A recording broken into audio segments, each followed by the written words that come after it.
الحمدللہ رب العالمین والصلاة والسلام علی سید الانبیاء والمرسلین اما بعد فاعوذ باللہ من الشیطان الرجیم بسم اللہ الرحمن الرحیم السلام علیکم ورحمۃ اللہ وبرکاتہ۔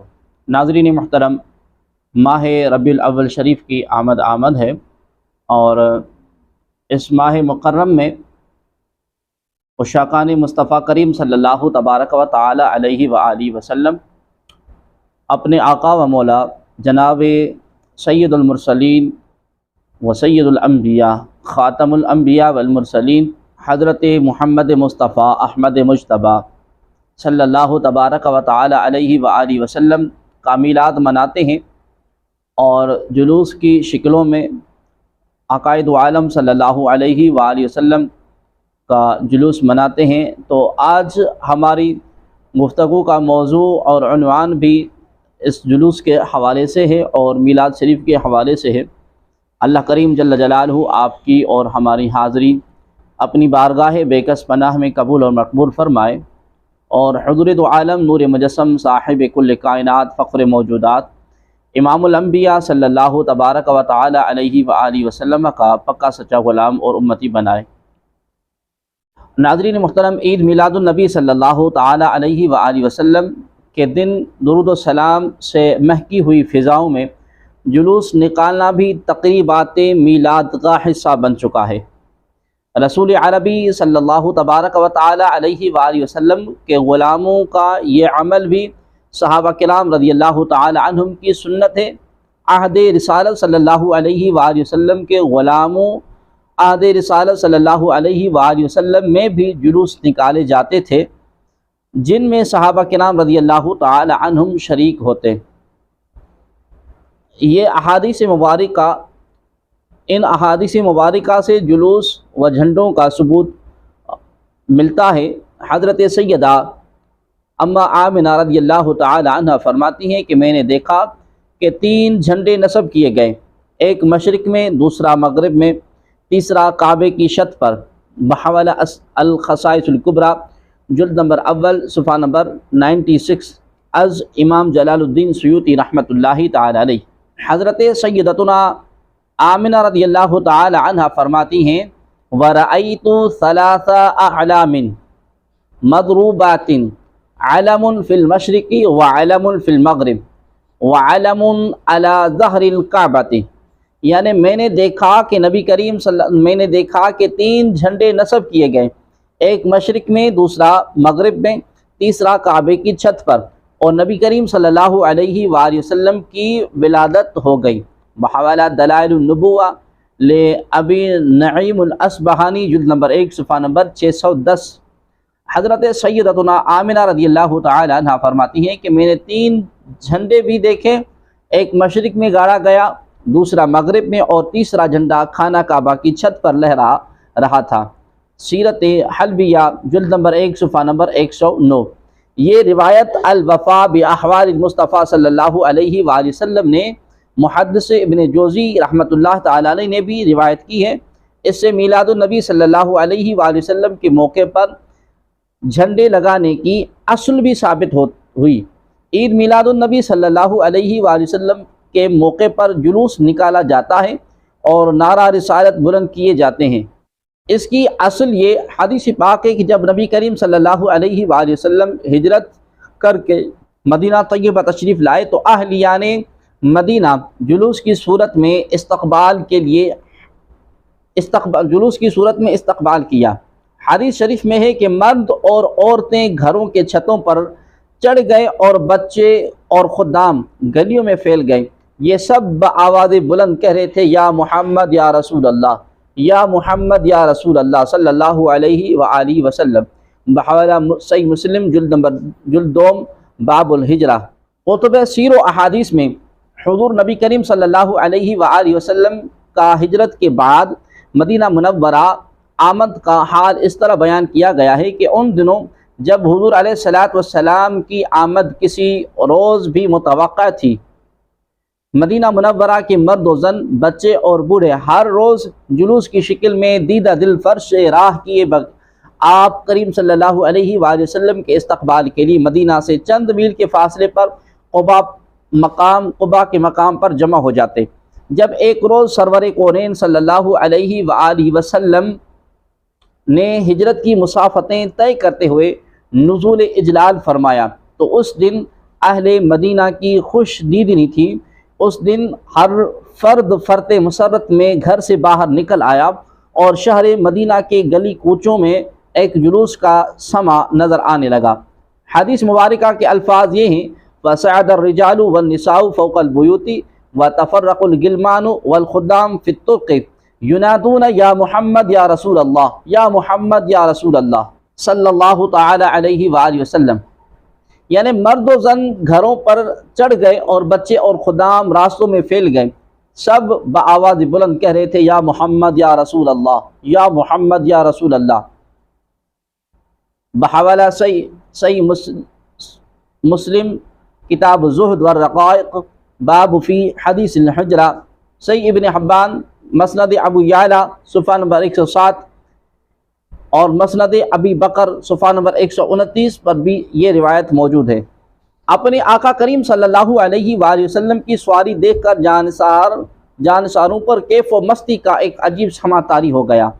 امام رویانی کے مطابق اہلیان مدینہ جلوس کی شکل میں یہ نعرہ لگا رہے تھے کہ جاء محمد رسول اللہ صلی اللہ علیہ وسلم، اللہ کے رسول حضرت محمد مصطفیٰ صلی اللہ علیہ وسلم تشریف لے آئے ہیں۔ بحوالہ مسند صحابہ رقم حدیث پاک 329۔ معصوم بچیاں اور اوس اور خزرج کے عفت شعار دو شیزائیں دف بجا کر دل و جان سے محبوب ترین اور عظیم ترین مہمان کو ان اشعار سے خوش آمدید کہہ رہی تھی کہ طلع البدر علینا من ثنیات الوداع وجب الشکر علینا ما دعا للہ داعی ایہا المبعوث فینا جنتو بالامر المطاعی۔ ہم پر وداع کی چوٹیوں سے چودھویں رات کا چاند طلوع ہوا۔ جب تک لوگ اللہ کو پکارتے رہیں گے ہم پر اس کا شکر واجب ہے۔ اے ہم میں مبعوث ہونے والے نبی، آپ ایسے امر کے ساتھ تشریف لائے ہیں جس کی اطاعت کی جائے گی۔ بحوالہ الثقات لابن ابی حاتم، التمہید لما فی الموطا من المعانی، اور محب طبری کے اندر بھی حدیث پاک موجود ہے۔ دلائل النبوہ میں امام بہقی رحمۃ اللہ تعالی علیہ نے اس حدیث پاک کو روایت کیا ہے۔ تاریخ البدایہ والنہایہ میں حافظ ابن کثیر نے اس حدیث پاک کو روایت کیا ہے۔ علامہ ابن حجر عسقلانی رحمۃ اللہ تعالی علیہ فتح الباری کے اندر اس حدیث پاک کو نقل کیا ہے۔ ابن حجر عسقلانی رحمۃ اللہ تعالی علیہ نے اور امام قسطلانی رحمۃ اللہ تعالی علیہ نے مواہب لدنیہ کے اندر اس حدیث پاک کو نقل کیا ہے۔ امام زرقانی نے شرح مواہب لدنیہ کے اندر اس حدیث پاک کو نقل کیا ہے۔ احمد بن زینی رحمۃ اللہ تعالی علیہ نے السیرۃ النبویہ کے اندر اس حدیث پاک کو نقل کیا ہے۔ واضح ہو گیا کہ عید میلاد النبی صلی اللہ علیہ وآلہ وسلم منانے کے یہی طریقے جائز اور مسلم ہیں۔ دنیا بھر میں اسلامی معاشرے انہی طریقوں سے میلاد مصطفیٰ صلی اللہ تعالی علیہ وآلہ وسلم مناتے چلے آ رہے ہیں۔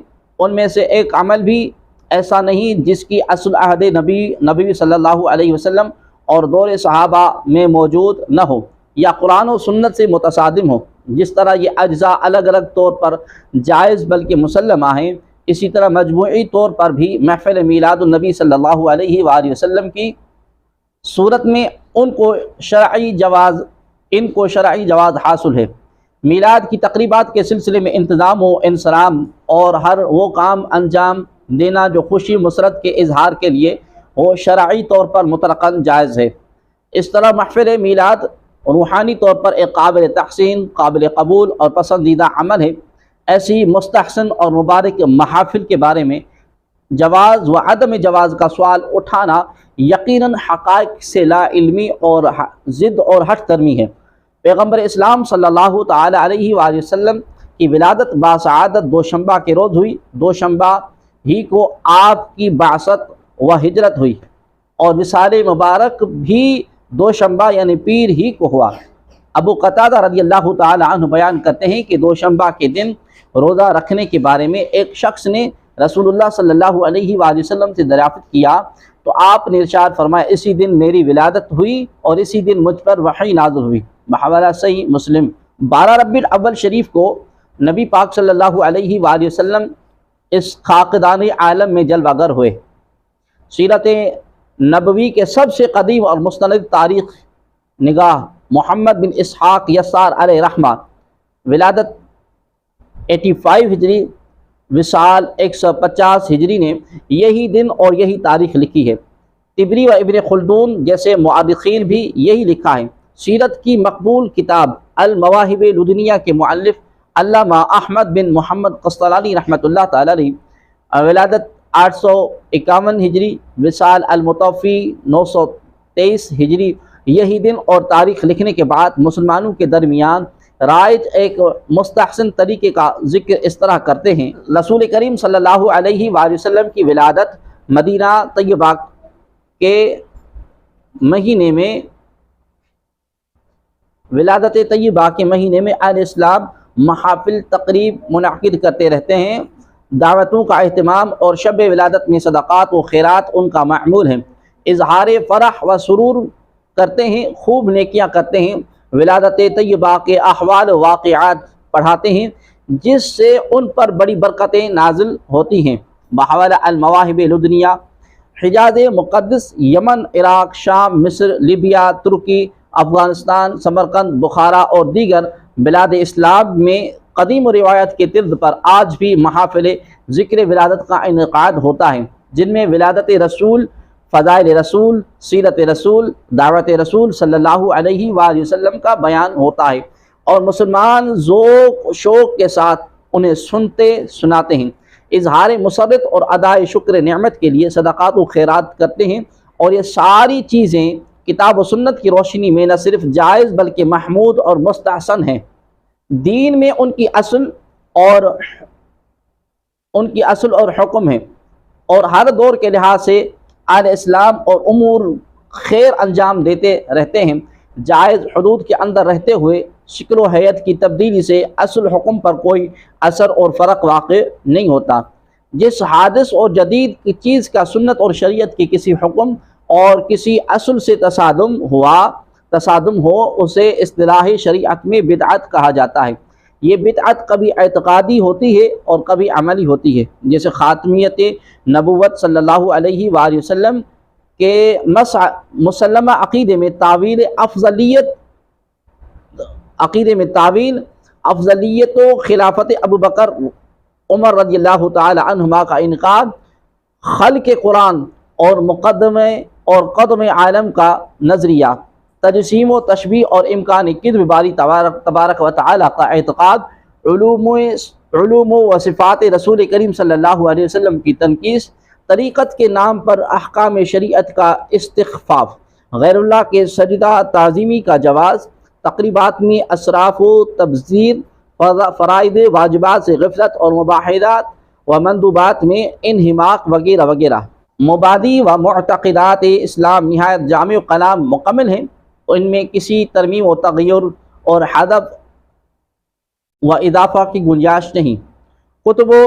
کتاب و سنت اور کتب دینیہ میں اعتقادی و عملی احکام اسلام اجمالاً و تفصیلاً مذکور ہیں۔ فقہ اسلامی کے اصول و ضوابط اور مسائل و جزیات صدیوں پہلے مدون اور مرتب ہو چکے ہیں، اور سارا عالم اسلام ان سے واقف اور ان پر عامل ہے۔ سنت و شریعت سے انحراف اور ان میں کسی قسم کی آمیزش بدعتی دلالت ہے۔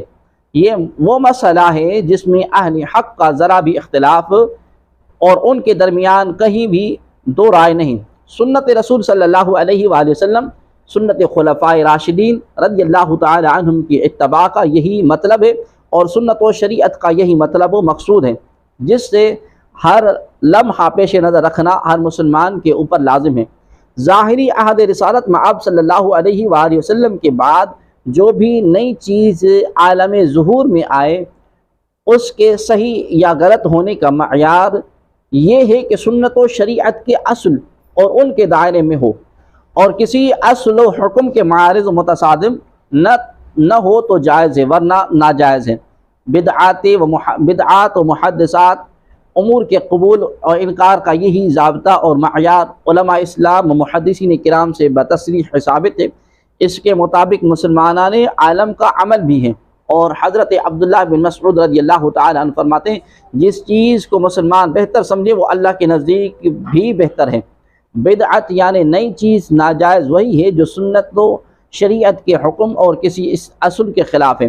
قدیم و مستند محدثین و فقہا و علماء اسلام مثلا علامہ ابن حجر عسقلانی، علامہ بدر الدین عینی، علامہ قسطلانی، امام نووی شافعی، شیخ عبدالحق محدث دہلوی، علامہ زرقانی، علامہ ابن عابدین شامی علیہ الرحمہ نے یہی تحریر فرمایا ہے۔ علامہ جلال الدین سیوطی شافعی علیہ رحمہ حدیث کل بدعۃ دلالہ کی تشریح کرتے ہوئے فرماتے ہیں اس سے ایسی نئی بات مراد ہے جن کی صحت کی شہادت شریعت سے نہ مل سکے۔ بحوالہ النسائی حاشیہ سیوطی صفحہ نمبر 234۔ وہابیہ کے امام مؤلف نیل الاوتار محمد بن علی شوکانی حضرت امام شافعی علیہ رحمہ کا یہ قول نقل کرتے ہیں کہ نئی چیزیں دو طرح کی ہوتی ہیں، ایک وہ جو کتاب یا سنت یا اثر یا اجماع کے خلاف ہو اور یہی بدعت دلالت ہے، اور دوسری وہ جس کی ایجاد میں کوئی خیر ہو، اس کے بارے میں امت کے درمیان کوئی اختلاف نہیں ہے اور یہ بدعت مذمومہ نہیں ہے۔ بحوالہ القول المفید صفحہ نمبر 33۔ بہت نئی چیزیں ایجاد مستحسن کے حکم میں ہیں۔ عہد رسالت صلی اللہ علیہ وآلہ وسلم و عہد صدیق رضی اللہ تعالی عنہ میں باجماعت نماز تراویح کا معمول نہیں تھا۔ حضرت سیدنا عمر فاروق رضی اللہ تعالی عنہ کے دور میں ہوا، جسے دیکھ کے آپ نے فرمایا ہذہ نعمت البدعہ، یہ کتنی اچھی بدعت یعنی نئی چیز ہے۔ حضرت سیدنا علی مرتضی رضی اللہ تعالی عنہ کے حکم سے ابو الاسد دعلی نے عربی گرامر یعنی نحو کے قاعدے وضع کیے، جس کا جاننا آج عربی و عجمی ہر ایک کے لیے ضروری ہے۔ حجاج بن یوسف ثقفی کے حکم سے قرآن حکیم پر اعراب یعنی زیر و زبر پیش لگایا گیا۔ آج اس اعراب کے بغیر قرآن حکیم چھپانے کا تصور بھی نہیں ہے۔ ایمان مجمل، ایمان مفصل 6 کلمے اور ان کی ترتیب، قرآن میں رکوع کی نشاندہی 30 پاروں میں، اس کی طباعت رحل پر رکھ کر اسے پڑھنا، ان چیزوں کا عہد رسالت صلی اللہ علیہ وآلہ وسلم و عہد صحابہ رضی اللہ تعالی عنہم میں کوئی ذکر بھی نہیں تھا۔ احادیث نبوی صلی اللہ علیہ وسلم کی سند، ان پر جرح و تعدیل، صحیح، حسن، ضعیف وغیرہ کی تقسیم سب نئی چیزیں ہیں۔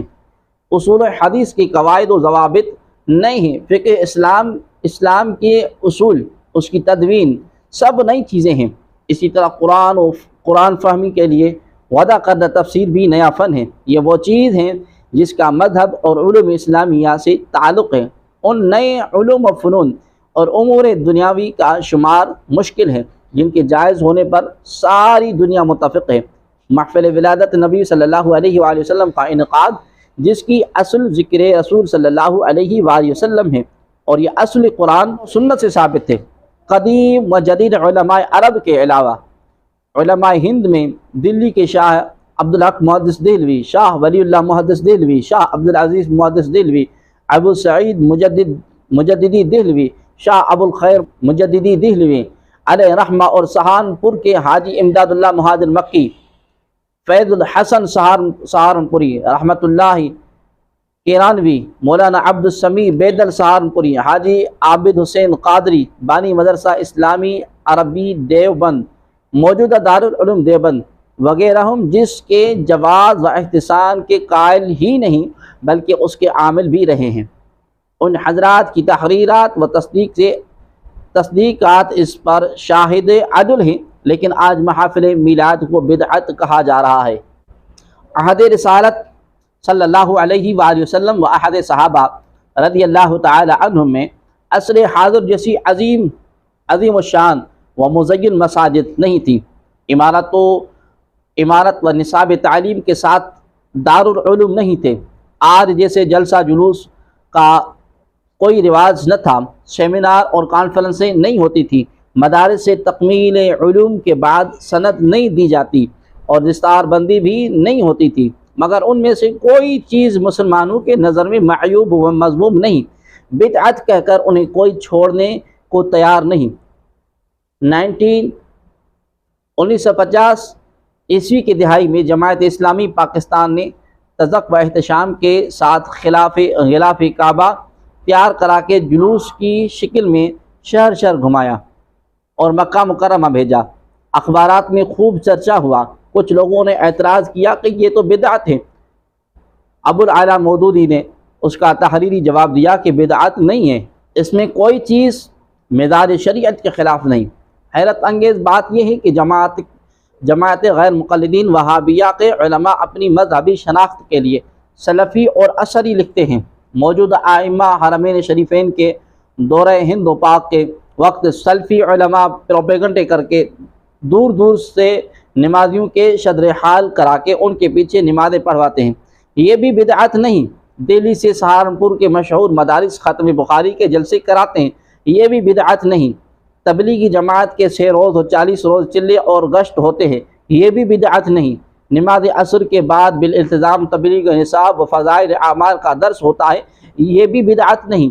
دیوبند کا 100 سالہ جشن منایا جاتا ہے، یہ بھی بدعت نہیں۔